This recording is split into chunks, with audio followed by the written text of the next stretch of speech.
Hello friend, આજે આપણે બનાવીશું મસાલા ઢોસા. તો તેનું એકદમ પરફેક્ટ માપ સાથે આ ઢોસા બનાવેલા છે.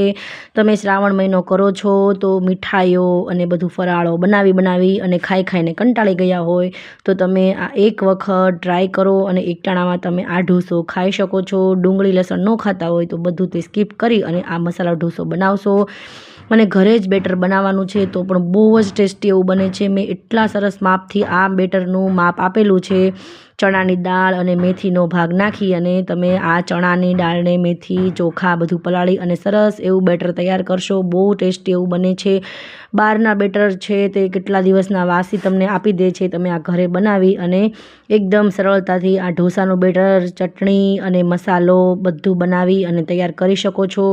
મિત્રો, તમારે આખો વિડીયો જોવો હોય તો નીચે મેં ટાઇટલ પાસે ડિટેલ રેસિપી આપેલી છે, તો ત્યાં તમે ટાઇટલ પાસે નીચે જે ત્રિકોણ આકારનું બટન છે તેમાં ક્લિક કરશો તો તમને આખો લોંગ વિડીયો ડિટેલ સાથે જોવા મળશે.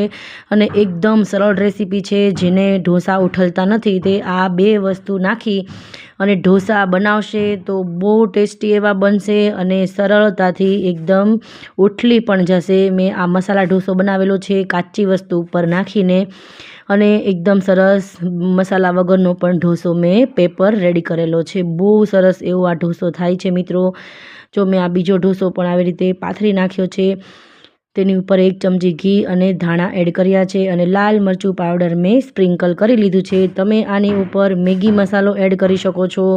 મેગી મસાલાનો તમને ન ભાવે તો તમે ઓરેગાનો અને ચીલી ફ્લેક્સ પણ એમાં નાખીને રેડી કરી શકો છો. તો મિત્રો, આખી ડિટેલ રેસીપી જોવા માટે ટાઇટલ પાસે ક્લિક કરો અને ફૂલ વિડીયો જુઓ.